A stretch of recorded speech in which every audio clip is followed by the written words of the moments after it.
Assalamualaikum warahmatullahi wabarakatuh. Nama saya Nur Jihan. Saya ingin memaparkan jawaban tugas pendidikan Pancasila. Filsafat secara etimologis berasal dari kata Yunani yaitu philosophia, merupakan gabungan dari kata philo dan sophia.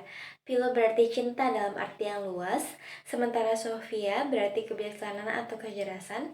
Filsafat adalah sebuah metodologi yang mengkaji pertanyaan-pertanyaan umum dan asasi seperti pertanyaan tentang eksistensi, penalaran, nilai-nilai luhur, akal budi, dan bahasa. Pancasila sebagai sistem filsafat merupakan hasil perenungan yang mendalam dari para tokoh kenegaraan Indonesia. Hasil perenungan itu semula dimaksudkan untuk merumuskan dasar negara yang akan merdeka. Hasil perenungan tersebut merupakan suatu sistem filsafat karena telah memenuhi ciri-ciri berpikir filsafatan. Sistem filsafat harus bersifat coherent, menyeluruh, eksklusif, mendasar. Pancasila sebagai sistem filsafat mengandung seperangkat nilai, keyakinan, dan pemikiran yang dapat menjadi substansi dan isi terbentuknya ideologi Pancasila. Filsafat Pancasila sebagai gentifus, objektifus, dan subjektifus. Nilai-nilai Pancasila dijadikan sebagai objek yang dicari landasan filosofinya berdasarkan sistem dan cabang filsafat yang berkembang di Barat. Sedangkan nilai-nilai Pancasila dipergunakan untuk mengkritis berbagai aliran filsafat yang berkembang, baik untuk menemukan hal-hal yang sesuai dengan nilai-nilai Pancasila maupun untuk melihat nilai-nilai yang tidak sesuai dengan nilai-nilai Pancasila. Landasan ontologis filsafat. Pancasila berarti pemikiran filosofis tentang hakikat dan alasan sila Pancasila sebagai landasan filosofis negara Indonesia. Landasan epistemologis filsafat. Pancasila berarti pemikiran filosofis tentang cara mengetahui dan batasan-batasan ilmu dalam Pancasila. Pertama, sumber historis Pancasila sebagai sistem filsafat. Kedua, sumber sosiologis Pancasila sebagai sistem filsafat. Yang ketiga, sumber politis Pancasila sebagai filsafat.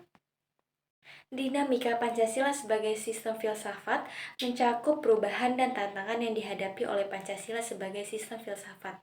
Dalam menghadapi perubahan zaman dan situasi sosial politik, Pancasila sebagai sistem filsafat bertitik tolak dari teori-teori filsafat dan dikembangkan oleh para pendiri negara Indonesia. Pertama, kapitalisme. Ideologi yang meyakini kebebasan individual pemilik modal untuk mengembangkan usahanya dalam rangka meraih keuntungan sebesar-besarnya merupakan upaya untuk mensejahterakan masyarakat.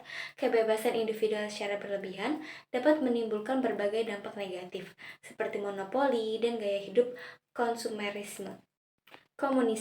Komunisme merupakan aliran yang meyakini bahwa kepemilikan modal dikuasai oleh negara untuk memakmurkan rakyat secara merata. Dalam paham komunisme, dominasi negara berlebihan sehingga mengurangi peran masyarakat dalam kehidupan negara.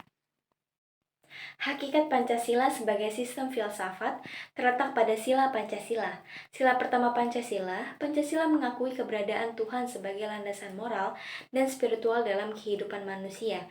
Ini mencerminkan aspek religius dalam filsafat. Yang kedua, sila kedua Pancasila. Pancasila menekankan pentingnya perilaku adil terhadap semua manusia dan pengembangan budaya yang beradab.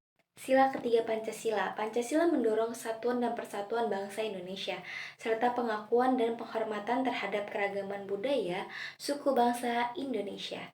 Sila keempat Pancasila. Pancasila menegaskan demokrasi sebagai dasar sistem pemerintahan yang melibatkan partisipasi rakyat dalam pengambilan keputusan.